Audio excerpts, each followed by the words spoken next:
Hello, Hadi, are you there? Yeah, I'm listening. Amazing, we got it. amazing. Very nice. Sorry about that. Sorry for all the technical difficulties. Yeah, no worries. So, before, a little earlier, we were talking about how PraxEco is an open source network paving the road to self-sustainability in Montreal. But do you think you could introduce the company a little bit for us? Yeah, so first of all, it's not a company Okay. because it does not follow the conventional business model. Okay. It's more of an open value network. That's the best way to describe it. There are some information about open value networks online.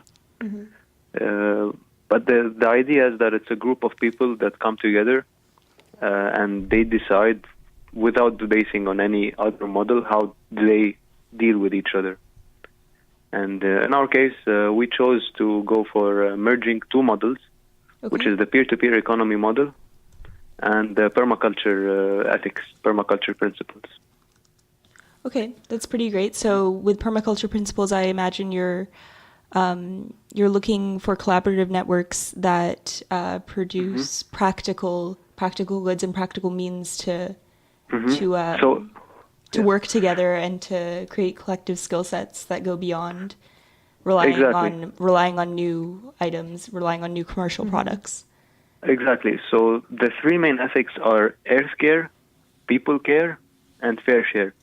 So earth care and people care, some entrepreneurship touch that, like social entrepreneurs, but it's the fair share that people have not taken that seriously. And this is where the novelty of PraxEco is. We decided that there's a fixed minimum amount of work to be done, which is 3 hours per week in our case.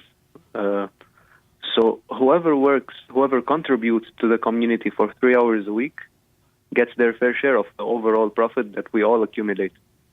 Okay, that means by workshops and initiatives that you host. These are, for example, there's going to be a workshop next Thursday on January 18th. That one will it be pay what you can? The workshop on Thursday will be a launching of the economic model. Okay. So if people are interested in the economic model, particularly of PraxEco, the Thursday is the best way to get it.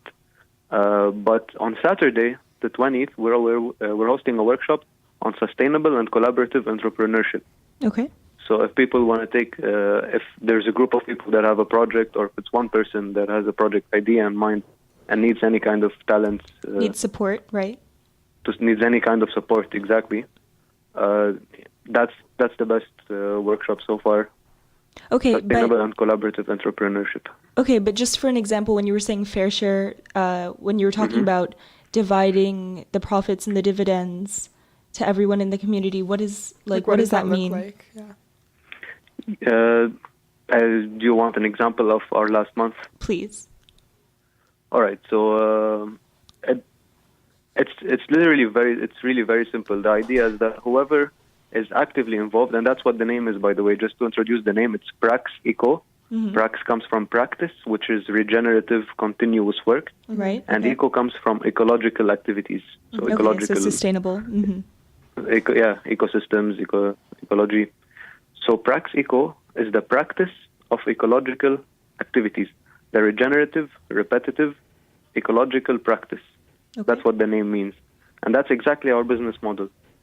So whoever is contributing to our projects, which are all ecological and helping us transition to a self-sustainable future, if you are helping us by volunteering at least 3 hours per week, which we think that almost every person has 3 hours per week, whoever chooses to volunteer with us for 3 hours a week, we share with them our profit.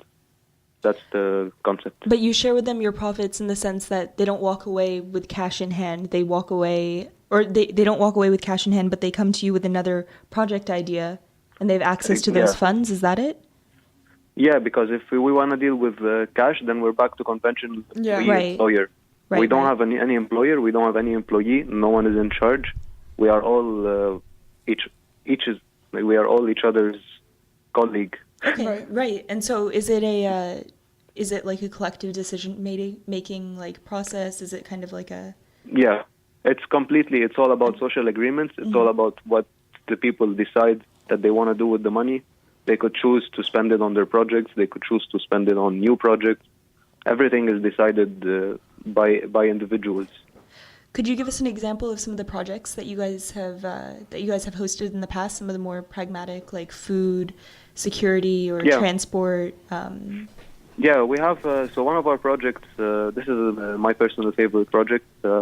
It's the eco pots, and these are simply window pots. They are small self-watering pots that you can put on the window. But the novelty that we have made into this is that we're building them ourselves out of recycled plastic. So we're going to be collecting people's plastic, shredding them inside our facility, or our office basically, and turning them into pots. And those pots can be given out to people to put on their windows, and they can grow lettuce, greens. This is the first step towards sustainability, is that we actually start doing just a small percentage of the food that we eat at home. That makes sense. And another example is the workshops that we are hosting on sustainable collaborative entrepreneurship. So we want people to see this kind of method of working together and encourage people to work together further. They don't necessarily benefit us directly, but we know that they benefit the whole community and everyone in the world in general. Right. So you're based out of Montreal, is that correct? Yes. And but we are online, so it doesn't really. Like the group started in Montreal, but we have people in the United States. We have people overseas. Okay. So you're sharing sharing impact and collaborating with like-minded networks abroad. Exactly. We're doing everything open source, so there is no one specific location. People can come from Europe with ideas. People can come from India with solutions. There's no one physical space. But we are meeting in Montreal. We started in Montreal, and the most of us are in Montreal. Okay. Do you know how, like, the size approximately of the network that you've created, or? Yeah, right now we are approximately 42 people that are signed up, but around 10 that are actively involved in the projects. Okay, makes sense. And how do you make sure, for example, that skill sets are diversified and that PraxEco reaches across, say, like racial or economic boundaries? Yeah, the idea is that we see what we have and we work with it. Okay. We don't expect much from each other. We try not to judge at all. We try not to expect at all. We just go with the flow, simply like nature or like water. Right. You throw water and it flows wherever it needs to flow. Okay, I feel so. It's a very collaborative network. But how do you do more outreach or promote PraxEco, say in the Montreal community? How do you? We're participating. We're participating as much as we can. We're not. We don't want to focus on marketing because that's not our goal. But as we are going, we're kind of exposing people to what we're doing, and we're being exposed to what other people are doing, and we're merging. So, for example, there's 2 or 3 small organizations that were not initially part of PraxEco, but they joined the community because of the whole like atmosphere of love and cooperation. Okay. Yeah, that sounds great. I mean, reaching out through workshops or talks is a very attending other pragmatic way people's to go. workshops, through hosting our own. Any kind of social interaction that's organic and natural, not kind of injected and forced upon people. Or and if sold you, and promoted. by the way, just to mention, our events are all free and open to the public, and it's all based on pay-as-you-can donations. Right. I'm just curious, can you explain the decision to have like an open source kind of international group network as opposed to like keeping it local? Is that question about decision making? Did I understand correct? I'm just curious about the initial decision to like have PraxEco be this sort of international open source community as opposed to like a localized community. I'm just curious as to why you chose to go down that path. Yeah, so again, we did not choose any path. We're going with what nature gives us in a sense. But of course, there is no doubt that the road to self-sustainability starts with the self, and then that self is in the local community. So it's true that we are having people internationally contributing, but they are not contributing to the problems that are locally available here. They're contributing generally to the image.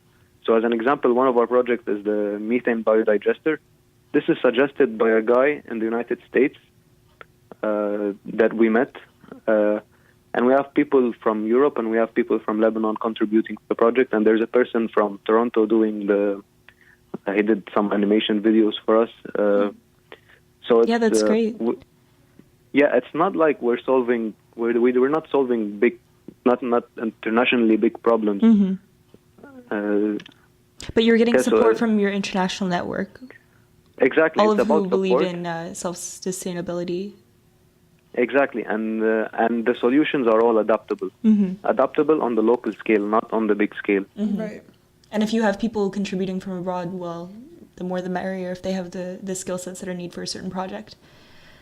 Exactly. Whatever they could provide, we fix. And then some projects are on hold simply because we do not have the people to jump in and finish it.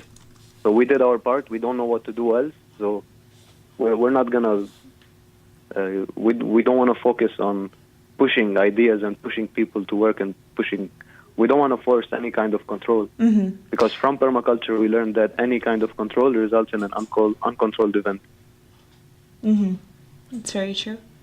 Can you explain the link of PraxEco to shelter and like what you guys do in terms of shelter? The shelter project? Yeah, I just see that that's a big part. Like I saw earlier that. Yeah. We're gonna have to be Yeah. wrapping up soon, so I think this will be our last question.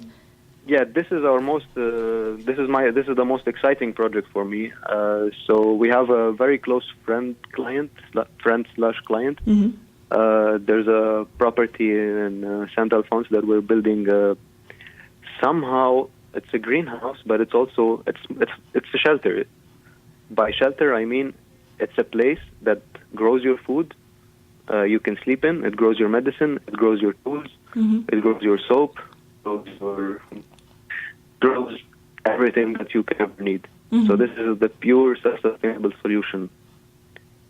And and it harvests its own energy. It recycles its own waste. Mm-mm. Yeah, it's a complete closed loop. And we started the design on that. We're gonna start the implementation this spring, and we're gonna host workshops so volunteers can come. Well, yeah, that sounds like a very exciting initiative. Have hands-on. Yeah, Mm-mm. they can come have hands-on experience, see the plan, see if they want to replicate it. Because it's going to be open source. Well, that does certainly sound like a very ambitious and exciting initiative for this summer and spring. Thank you so much for joining us on CKUT, Hadi. Sorry again for the technical issues. Yeah. Yeah, thank you very much for having me. Yeah, of course, and we hope that people join into your workshops. We will shout them out at the end of the show. Thank you very much. Thank you.